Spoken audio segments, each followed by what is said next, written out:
The Taming of Coyote, Chapter 28. The morning was quite a cool one. It would perhaps drizzle later in the evening. However, such weather still made for pleasant walking in the meantime. Sonia was in very good spirits. In turn, Ezra was in very good spirits. He trotted alongside her with the biggest loppy-tongued canine smile he could muster. Coyote hung a little bit behind them. It wasn't long before Sonia realized just how out of character this was for him. She said nothing at first, but soon it just became too much of a concern to plague her little mind. "Coyote, what are you doing? The further we go, the more you're lagging behind. At this rate, you'll be turning around and going backwards. Is something wrong?" "Huh?" He seemed quite a bit distracted by nothing in particular. "Coyote!" "No need to raise your voice," he replied. He came up to her and placed a hand upon her shoulders. "You are ready." "Ready?" Sonia arched a brow. "Ready for what?" Coyote pointed down a small path through the woods. "You will continue that way." "Alone?" "Ezra will go with you," he replied. "Just follow the little path until its end. It's not too far." "What about you?" she asked. "Won't you come with me?" "For now, this is a journey that you must make alone." "What? Why?" "That's just how it has to be, Sonia. Please, don't make it any harder than it has to be." "But it's not fair!" she cried out. "Will I ever be able to see you again?" "It's likely, and that's all I can say about that. Now, you must go if you want to reach the end of the path before dark." Sonia frowned. "Have I done something wrong?" "You've done nothing wrong," he said. "Now you must go."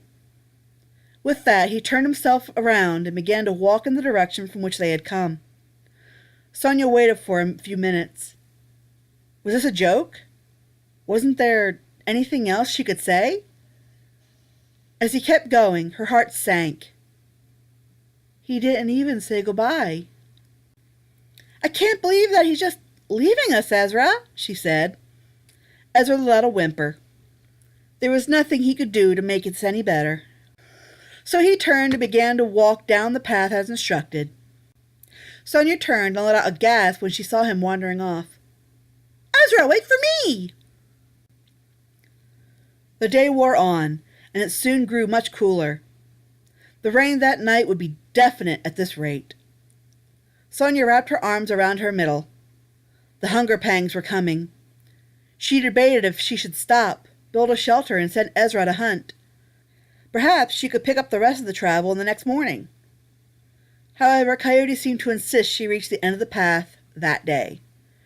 She let out a sigh and pulled a branch aside. It was then a gasp of realization escaped her. She knew this place. This part of the woods had suddenly become very familiar to her. That smell. She knew those smells. It was the smell of chimneys and cornbread. She was home. Coyote had sent her back to Turn. "Ezra, it's Turn! I'm home!" She took off in a run, easily maneuvering about the landscape she had long since memorized. At the end of the woods, there it was. The village of Turn was winding down from a long day of work. Smoke arose from many a chimney. Supper time was upon them. Ezra let out an excited bark. He was ready to go. "Oh, no!" Sonia gasped again. "No, Ezra! You can't come with me!" He seemed rather shocked by such a thing. "You have to stay here in the woods. You can't be with me now. Remember what happened the last time you were in Turn? I couldn't bear to see something like that happen to you again. You were so full of life. I don't want to see it come to an end. Please, stay in the woods. Stay safe." He let out a whimper. How could she leave him behind? For months they had been inseparable. Didn't she like him any more? Before he could do anything to insist, Sonia took off running through the berry bushes and across the clearing. She hopped the fence and traveled as fast as she could across the square, and across turned for that matter, until she reached the old and familiar yard. "Aunt Esther! Uncle Homer! I'm home! I'm home!" "What is all this hootenanny?" Uncle Homer roared as he stomped onto the front porch. He was forced to stop suddenly in his tracks, frozen like a statue. Sonia? Sonia? Esther! Esther! Esther, woman, hurry! God has answered our prayers! Sonia's home!" And Esther was quick to stop whatever it was she was doing within the home. She joined Uncle Homer on the front porch as Sonia rushed across the yard. "Oh my! It is Sonia! It's a miracle! She's not dead!" "I missed you too!" Sonia cheered as the three of them locked in a tight family hug. "Oh, we were so worried!" Uncle Homer cried. "But we never gave up hope." "Oh, come inside," Aunt Esther insisted. "Come in and fill your belly. Tell us all about everything." A few pats on her belly showed Sonia was once again full and satisfied. Home cooking brought comfort, but she already missed Coyote's wild variety. She had tasted the fruits of Eden, and it was hard to forget. "Now, child, start talking," Aunt Esther urged. "What happened to you?" Well, Sonia debated on the matter, but lying would do no good at this point. She felt it was perhaps best to just confess. Perhaps at worst she'd be exiled from the village. Then she could return to Ezra and Coyote. But then maybe they'd forgive her too. Who knew? Only one way to find out. I am the one who freed the coyote in the square. That night." "What?" they gasped in unison. "Why?" "He was so scared. It wasn't fair. I felt so sorry for him, so I went into the square after dark, and I freed him. The night watch was coming, so I hid in the wagon so they wouldn't find me." Uncle Homer facepalmed. "The wagons! Of course!" "Well, I fell asleep, and when I woke up, the wagons were already on the move. That first night when everyone stopped, I left the wagons briefly. But then I got lost in the woods. This really creepy pervert tried to get me and hurt me, and get this, a coyote saved me." "A coyote?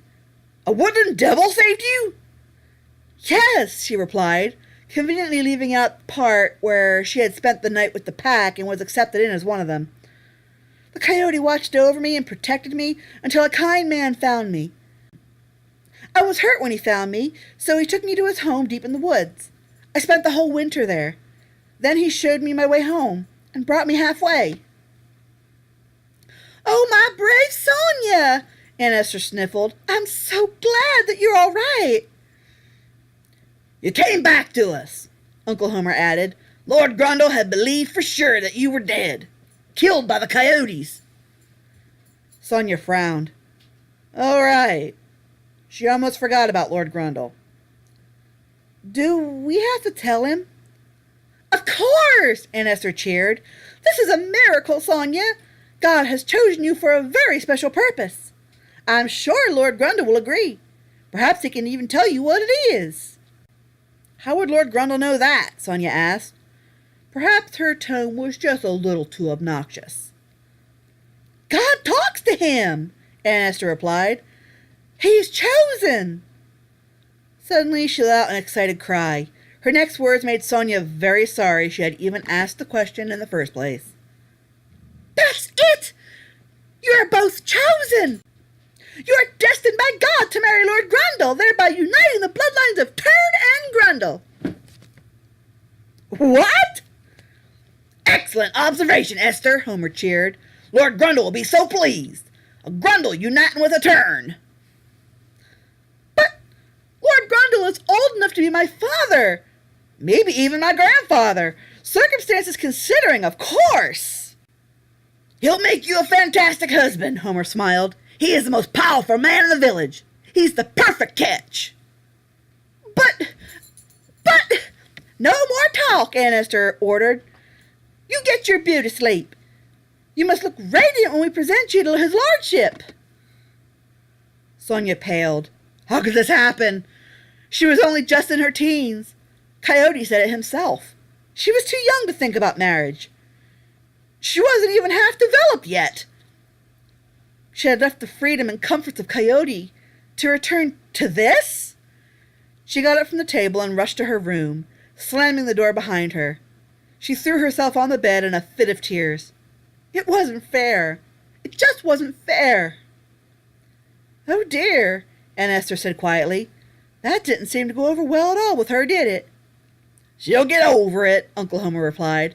Once she realizes how grand her life with Lord Grundle will be, she'll fall madly in love with him.